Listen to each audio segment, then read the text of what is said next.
Welcome to NFL Daily on Bleacher Report. I'm Mitch, and I'm here to discuss DK Metcalf and his potential landing spots this off season. Which teams are looking for a big prototype wide receiver that can take over football games and complete their offense? That's exactly what we're going to discuss and talk about with DK Metcalf potentially being on the move. Nothing has been absolutely set in stone. There's no report indicating that DK Metcalf is absolutely 100% going to get traded. But there's been steam, there's been buzz, there's been smoke about DK Metcalf for the past couple of seasons in Seattle. And especially considering that last year, Seattle had a new regime, a new coaching staff, and 1 year left on his contract, right? He signed a 3-year extension. He has 1 year left on his $72 million extension. He'll be looking to be paid in the $30 million range moving forward.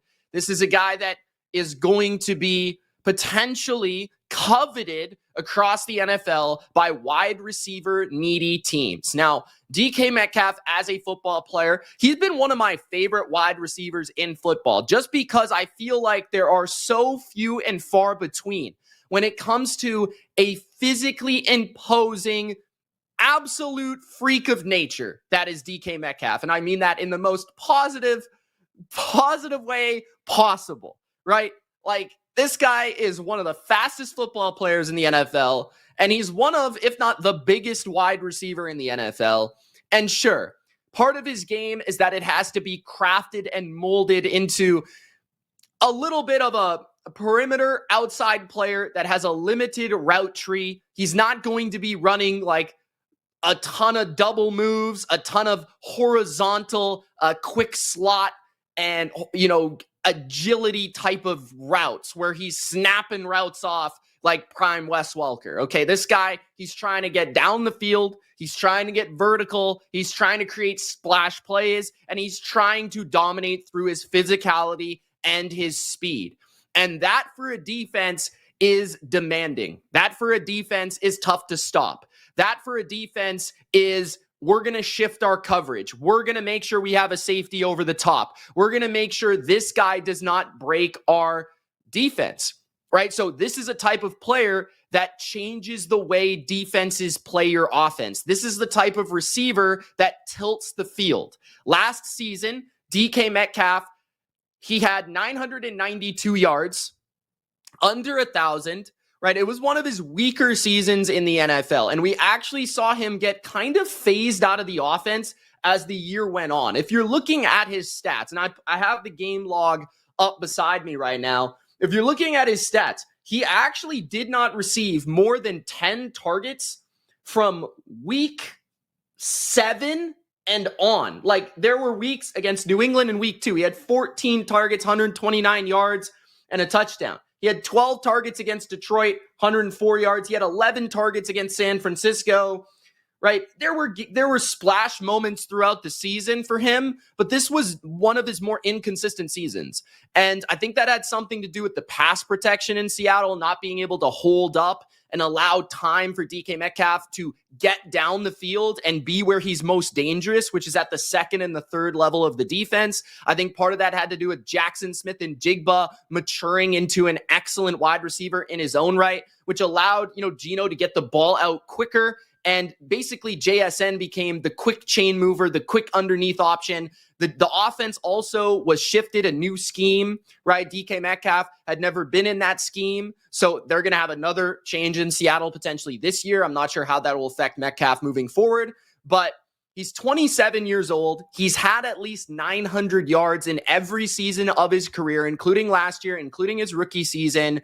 He's a big splash play player, 15 yards per reception last year. And one interesting stat I found is that he led the NFL in contested targets. He led the NFL in contested targets, which means that his quarterback, Geno Smith, very much relied on him in one-on-ones and was willing to give him many looks down the field to make plays. So this is a player that can beat you through size, physicality, speed, and he can beat you also with the ball in the air. So he's a dynamic force when he's on his game.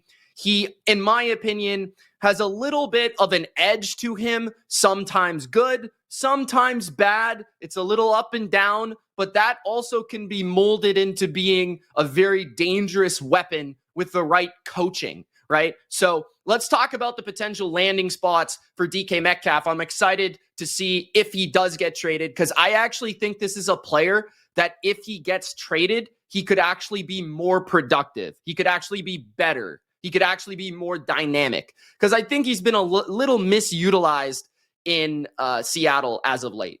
So let's start it off with a familiar face, a familiar team for at least myself.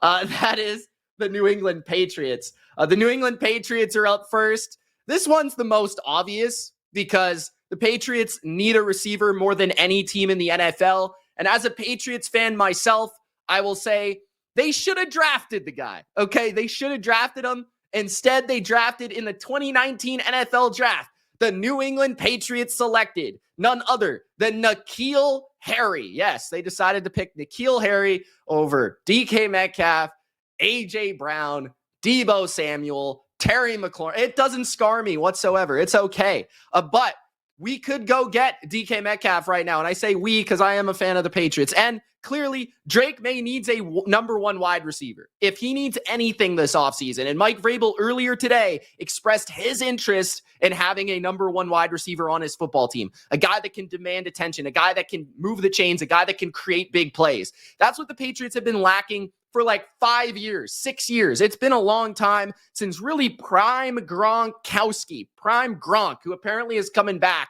to the NFL. Okay, apparently. But since that guy, the Patriots have not had that guy, right? That demands a double team, that demands attention. Mike Vrabel, interestingly enough, did draft his teammate, AJ Brown, in Tennessee, a very similar player, big, fast, physical, right? So that might be the mold of player that Mike Vrabel would gravitate towards, especially, when you consider in New England too, those things like that size and that stature, that's a good thing to have when you play in New England, in my opinion. I'd rather prefer that than a player that's maybe a little bit on the skinnier side. That's just my opinion. Just the makeup of the player as well, I think, is important there too. When you look at Josh McDaniels returning as the offensive coordinator, he's got plenty of usage out of this outside perimeter wide receiver, including Randy Moss. You remember him? Devontae Adams with the Raiders. Even Brandon Lloyd had a career season with Josh McDaniels in Denver. Brandon Cooks is another name in New England as well. So McDaniels does know how to utilize a vertical threat in his offense and a big perimeter outside wide receiver, which is what DK Metcalf would be. Drake May has showcased a great deep ball as well, and he's showcased an ability to give his wide receiver chances throwing the ball on one-on-one situations. He needs a ball winner. He needs a go-to guy, and Metcalf would be that guy. They have plenty of cap space to pay him long-term. He's in his prime. He fits with the plan in terms of how long it's going to take for this team to get up to competition. But with a guy like Metcalf, it might be pretty quickly this team surges in 2025 because Drake could be really that good with a receiver like this. So that's the first team I wanted to talk about, was the Patriots. It's the most obvious. Everyone thinks they're getting T. Higgins. So put them up on the board. Now let's check the chat before we get to team number 2. We got some people in the chat. We've got Souls, who wants him to go to the Steelers. We may or may not be talking about that. Normal Man says the Packers. We may or may not also be talking about that. Go play with Tyreek Hill, says Phoenix Sun. Does that mean he's going to be playing in Cancun, or does that mean he's going to be playing in Miami? Thomas says Washington. Yeah, we might be talking about that. J-Rod says he's a baby. That, at times he is. At times he is. But I feel like some of that is competition. Some of that is feisty, like energy. Like, he wants to win. He wants to get the ball. He wants to, part of that is miscategorized in my opinion. He should go to San Fran. While that would be awesome, okay, that would be awesome, I don't think it's going to happen, especially because he would have to get traded from Seattle to San Francisco, which is very unlikely. Was he released? No. This is a potential trade that could happen. Packers, Sonic says, DK for Debo, that would be pretty interesting. I think the Niners would win that trade. I think DK's the better player right now. Hulk says Dallas, that would be awesome, but I don't know if Jerry Jones has the testicular fortitude to pull that off. Double says Charger, great fit. We're going to talk about the Chargers very soon, but first we've got to talk a bit about a team from the team that I absolutely admire and absolutely adore and absolutely love to the team that I absolutely despise. We're going to the Kansas City Chiefs, guys. The Kansas City Chiefs are going to be next up on the list. We've got to bring them up. I'm sorry in advance. The Kansas City Chiefs, let's be fair, okay? One thing that they did not have this year, and you could make an argument, this was a huge reason they didn't win the Super Bowl. They had the worst downfield passing game. I'm not talking about bad. I'm not talking about one of the worst. No. The worst downfield deep passing game in the NFL. You add DK Metcalf. It should get a lot better. Should it not? Right? So wide receiver probably actually isn't the Chiefs' biggest need. They need to take care of their offensive line.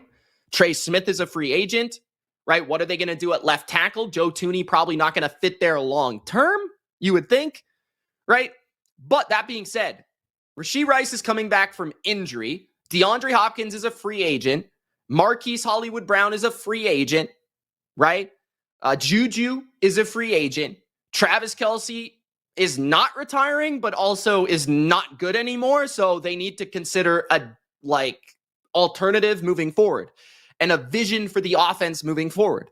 And I think the worst idea for the Chiefs would be forcing Xavier Worthy to be something he's not.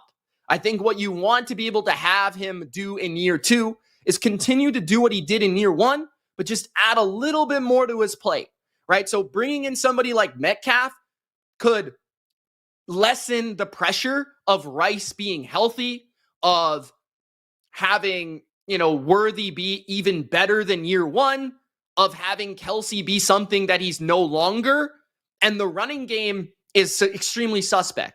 So it would be an evolution for the Chiefs to what they kind of used to be, if you know what I'm saying. They would be going back to adding some more explosiveness, some more speed, and that has always complemented Patrick Mahomes' game. I don't think that it's crazy to say that Mahomes has been worse as a player, objectively, statistically speaking, since he's lost Tyreek Hill. And I think a lot of that has to do with the fact that they have no vertical threats. They have no speed. They have no actual over-the-top capability. So bringing in somebody like Metcalf would change this offense fundamentally and make them a lot more dynamic and dangerous. Okay, and Andy Reid could utilize him very well. We know this, right? Andy Reid's worked with every kind of receiver, every name, Tyreek Hill, Terrell Owens, whoever you want to throw out there. He's worked with everybody. So I don't think it would really be an issue of a fit or anything like that. So yeah, this definitely could happen. I think the Chiefs would explore this. I just kind of wonder if they have bigger needs and they feel like Rice and Worthy and an old Kelce for one more year could potentially get it done enough at wide receiver. We're going to go to our third team before we get back to the chat.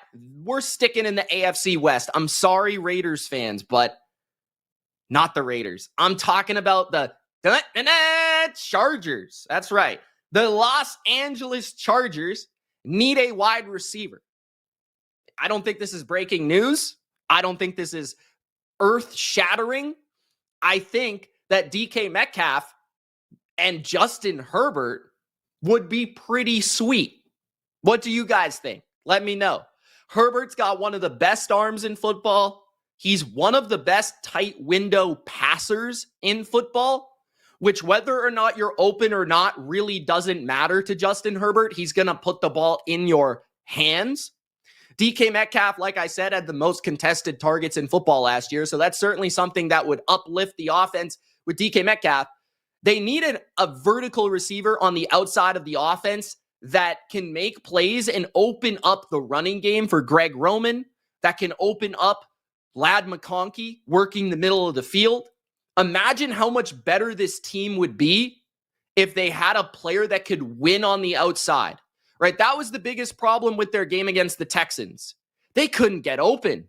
Anybody besides Ladd McConkey couldn't make a play. The Chargers have a lot of cap space. I think they're top 3 in cap space. Their biggest need, perhaps, is a number 1 wide receiver that functionally operates from the outside of the formation, right? Like Ladd McConkey is almost always in the slot, and he's amazing. I think he is a number 1 receiver moving forward, but not the kind that I think the Chargers really like. They need another guy. So, and a perfect complement to Ladd would be a big explosive target on the outside like DK Metcalf. Quentin Johnston was kind of all right last year. I will give him that, but I feel like he's too inconsistent to be a pure number 2. He's more of a number 3, in my opinion. So I definitely feel like with the Chargers having guys like Josh Palmer and DJ Chark as free agents, they could target a trade for DK Metcalf to add another weapon for Justin Herbert. Back to the chat before we get to our next option on the list. Anthony says Pete Carroll and the Raiders. That's actually a good one. I do not have the Raiders on my list, only because I feel like with the Raiders, they need to see, okay, who's our quarterback? They have a lot of needs. I mean, they have a lot of needs defensively. I feel like they need to figure out, although I think they have kind of a young, promising offensive line. I think they have a defensive line that's kind of underrated, but they need to kind of figure out, okay, who's our quarterback going to be? What type of receivers do we need to get for our quarterback? You know, where should we really be spending our money? Because our corners kind of decimated in free agency. We don't have any safeties. So they're going to have to spend money on defense, I really feel like, this offseason. I could be wrong, especially considering Pete Carroll is a defensive coach first. But I wouldn't be shocked if they went out and did trade for a wide receiver. It just would feel like a little too early in the progression, in my opinion, to go out and like trade for a big name wide receiver that you have to pay a lot of money. Like it would feel early in the process of rebuilding the team when addressing the Raiders. So that's why I really didn't think about them. Sonic says send him to the Packers. Keep him. Tobias says keep him in Seattle. Don't send him to the Swifties, says Sonic. Artie says, I could see DK with Washington or Vegas. Don't sleep on the Broncos, says Caleb. Obviously, a running back is the first need. Caleb, the reason I don't have the Broncos on the list is because Courtland Sutton and DK Metcalf are very similar players. So I don't see how that really overlaps. I think the Broncos are more likely to go after like a Chris Godwin or like a Keenan Allen or somebody like that, like a big inside receiver, somebody like that. I don't think that the crossover between Sutton and Metcalf would really be something that Sean Payton would be interested in. So that's just my opinion, though. I could be wrong. Let's get to the next team on the list, which is the Pittsburgh Steelers. They've been brought up in the chat. The Steelers clearly need a wide receiver. They obviously, this one is interesting. I think it's less likely than some of the other teams because we don't know who the quarterback is. But that being said, when we're talking about roster construction, right? Like if you're going to go cheap at quarterback, if you're the Pittsburgh Steelers, because it doesn't appear that the Steelers are going to be paying a ton for a quarterback. It doesn't appear that they're going to go crazy and spend for Sam Darnold or they're going to trade for Matthew Stafford, although that could happen. Maybe they go out and they sign Aaron Rodgers to a cheap, modest contract, or maybe they go out and re-sign Justin Fields. If that's what they're going to do, why not go expensive for a wide receiver, another receiver? Because a problem last year was they went cheap at quarterback, but the quarterback only really had one option to throw the ball to. And it's already an underwhelming quarterback, right? Like Russell Wilson, Justin Fields. If you're going to have a weaker quarterback, you've got to surround them with excellent weapons. That's my opinion on things, right? Like George Pickens is a stud, beast, right? Very similar player to Metcalf. So there is some crossover there. Big, strong, fast wide receivers. But Arthur Smith likes that kind of player. Like he did draft Drake London, right? He did have A.J. Brown in Tennessee in his offense. He likes the big perimeter outside physical force. So George Pickens, DK Metcalf, along with Justin Fields, that would be pretty sweet. Now, if they did go with like an Aaron Rodgers route, maybe that's more Devontae Adams territory, right? We could get into that if that happens. But Mike Williams is a free agent. Van Jefferson is a free agent. Roman Wilson is returning. He's seen as a slot receiver, didn't really play as a rookie. Calvin Austin, I actually like quite a bit, but he's small. He's more of a slot receiver too. You don't really want him on the field all the time, in my opinion. 11 personnel, 3 receiver packages. I think he could be on the field, but I think you could see a George Pickens, DK Metcalf with maybe a cheaper, like a Justin Fields at quarterback. You focus on a run-heavy script with explosive plays down the field. I could envision how that would work, right? So the Steelers, they clearly need a receiver. Fans have been clamoring for it. Steeler fans have been clamoring for it. They might want to go the approach of like a Chris Godwin or something like that if they can, but I do think Metcalf should be on the mind. And I feel like if anybody has gotten the most out of these kind of personalities, it is Mike Tomlin, right? Like Mike Tomlin is very good at managing personalities. So DK Metcalf to the Steelers would be pretty sweet. The Washington Commanders are next up on the list. Jaden Daniels needs another playmaker to take this team over the top. And the Commanders need to be aware of hitting a wall, of regressing. And the best way to not hit a wall and not stay the same is by getting better, by making De'Ami Brown or Zacchaeus DK Metcalf, right? Terry McLaurin, DK Metcalf, same draft class, both extremely fast, vertical players. Just imagine how that would change defenses. Imagine how the Commanders would have to be played if they had both of those players. There would not be a lot of teams on defense playing anything other than too high, which means your running game is that much better, which means Jaden Daniels has less people in the box when he's keeping the ball or running or scrambling, which means your alternative, options underneath the defense, like your slot players, are that much better, have that much more room to operate. Just imagine that speed on the perimeter and what that Cliff Kingsbury could really manufacture out of those players, right? And the thing about Cliff's offense is he's often like to have his big-time alpha targets, his alpha wide receivers on the outside, and he likes to just keep them there. Like we saw that with DeAndre Hopkins and the Cardinals. He would line up on the left. You would just stay there the whole time, right? So he likes to kind of have those type of players that can win on the outside and can make those plays. They've got at least probably a small connection to Seattle in some way, shape, or form, where they do have Dan Quinn as their head coach. He probably has some sort of connection to the front office in terms of, a good connection there where he could make a trade happen. So that's also something that might fall in line with this to happen. Daniels is a great downfield thrower as well. He showcased great touch on his deep ball. He was one of the most efficient in terms of didn't always look for it, didn't always do it, but when he did see it develop, he was able to make that touch, make that throw happen down the field, especially with Terry McLaurin. And I think defenses will start to key in on that if they don't bring in a number 2 that can really feed off of that as well. I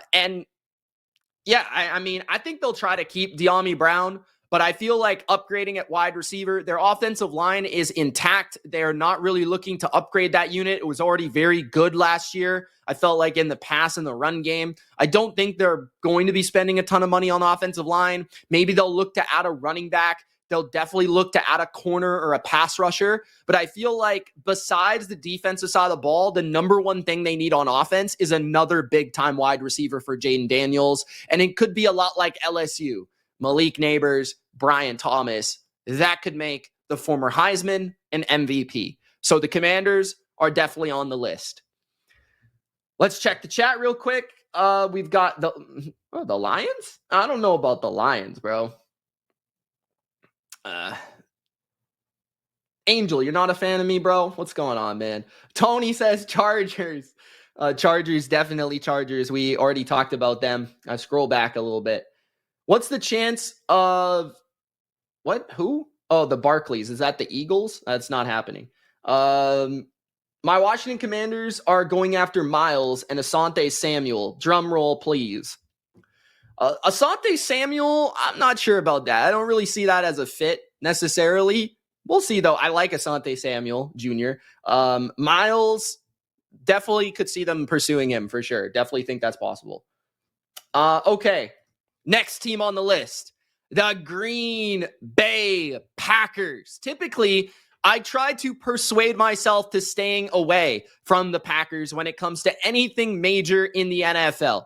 When it comes to trading for a player of this stature, of this magnitude, when it comes to signing a big-time free agent. Typically, the Packers are not interested in those things. Typically. That being said, Josh Jacobs said something very interesting this offseason. He said, we need a number one wide receiver. Yeah, DK Metcalf could fit the billing, I think. They need a game-changing talent that could take them to the next level, could take the top off the defense. You look at what the Packers have been last year, the last couple of years. They're a run-heavy offense that looks for vertical shots down the field more than any team that I watch. They run a lot of play action, and they look down the field. Christian Watson, their most explosive, best one-on-one wide receiver in their depth chart, is injured and probably is going to be out for a substantial part of the season. So with Watson being out, Metcalf would immediately fill that hole, and Metcalf could be the guy for Jordan Love that he really hasn't had. Like, he hasn't had that go-to player. He likes Romeo Doubs. He likes Watson. He likes Reed. They're all good players, but none of them are DK Metcalf. None of them are DK Metcalf. And it would make those players around Metcalf that much better. And it would allow Matt LaFleur to utilize those players in a better manner, to fit them into their niche roles in which they should be fitted, instead of trying to be force-fed into being something they're not, right? And it feels like the Packers, they've been so close to really getting over the top and making that push and making that playoff push. But they just haven't. They've just been slightly worse in terms of some of the talent that they've had in comparison to their opponents, right? You look at Detroit that they're going to be facing in their division. You look at how they fell to the Niners a couple of years ago. They lost to the Eagles. Those are the most talented rosters in the NFC. And it just felt like every time you watch the Packers in those situations, they're very well coached. They've got some good players. They're young. There's inspiring aspects of their team, but there's a little bit missing. And I think a number one wide receiver is part of that. So yeah, I definitely think that could be a big time help to Jordan Love taking that next step, because it felt like his game was a little stagnant this past season. Okay. The final team on the list before we kind of circle back and talk about some of the teams I left off the list, maybe going through that, and then any final comments that you guys have. The final team on the list is the Carolina Panthers. And I find the Carolina Panthers to actually be a really interesting conversation for DK Metcalf, because they do have a real coaching connection with DK Metcalf. And that is obviously the head coach of the Carolina Panthers, Dave Canales. Canales was in Seattle working as the quarterback coach for Geno Smith, Russell Wilson. He was in Seattle with Pete Carroll. He's been in Seattle when Metcalf was in Seattle. So there's obviously something there. There should be some sort of connection from an offensive perspective between Canales and Metcalf. Canales probably understands how he was utilized when he was best utilized in Seattle and how that would fit in Carolina. Carolina has enough cap space to make a move. They don't necessarily have a big-time outside wide receiver like Metcalf. Leggett is talented, has upside, is in the same mold as Metcalf. Big, physical, fast, great after the catch. But why not lessen the load on the young receiver and allow him to fit into more of that yak threat and yak player in the offense? While Adam Thielen is their reliable veteran slot receiver for however many years he has left, it feels like he's ageless. They have some Jalen Coker is interesting, but I don't think you want to be relying on that trio of receivers with Bryce Young in potentially the most tide-turning year of his career. Like, this upcoming season for Bryce Young is huge. It's influential for the entire franchise. It's going to be make or break. So DK Metcalf coming in there, being a legitimate downfield playmaker for Bryce Young, a guy that he can rely on in the red zone, a guy that can just change the way the defenses play their offense. that's big. Like, it feels like Carolina's got a steady offensive line now. They did their work last offseason. They've got multiple running backs that I like. They have enough, they've got the secondary playmakers at receiver. Like, Thielen is an ideal 2 or 3 right now in his career. Leggett could be a good 2, right? Coker could be a 3 or a 4, right? Like, there's good things about these players, but I don't think any of them are 1s. So you add Metcalf into the Mike Evans role of Canales' offense. You have a defense that you build through free agency and the draft with your defensive line. And I feel like you could work something out where that really could be a pretty dynamic shift for Carolina. Like, I think that could definitely take them over the top. Definitely competing for the division. Like, Bryce showed enough flash late season for you to make a push for a receiver like this, to allow that push to become, okay, he's officially here. Like, Bryce Young's officially our guy in Carolina for the future. Because what you don't want is you don't want him to regress back to what he was as a rookie. And in order to have that not happen, you bring in a receiver like Metcalf. So that's why Carolina's on my list. All right. Smaller chance. Okay, I left these teams off the list. They barely missed out. But just to go through them very quickly, some teams that I thought of briefly, the Buffalo Bills. I feel like they could still use a number 1 wide receiver. They tried to trade for one in Amari Cooper. Didn't really fit. Didn't really work out as best as we thought. He's a free agent. The Baltimore Ravens are always something to talk about here when it comes to a wide receiver. I feel like Zay Flowers is dynamic. He's special, but they need another wide receiver.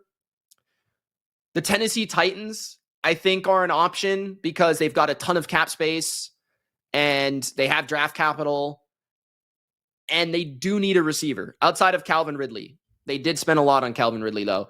And the Las Vegas Raiders were that final team on the list. They do need a number 1 wide receiver. Brock Bowers is kind of that already, but they need a wide receiver, right? Jacoby Myers, good player, but he's more of a good 2. Metcalf could be their 1. Then you're all of a sudden you're talking about a really good slot receiver, possession receiver, Jacoby Myers, a really dynamic tight end, DK Metcalf on the outside, and whoever is your quarterback is all of a sudden set up into be a very good situation, because I like their offensive line already as it stands. So the Raiders are already, that type of team, plus Pete Carroll is there. They're going to be aggressive.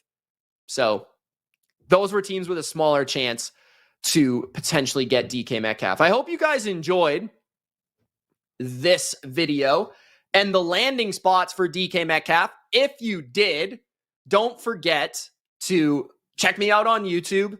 The Bottom Line View is my personal YouTube channel if you want to check me out. I cover all 32 NFL teams.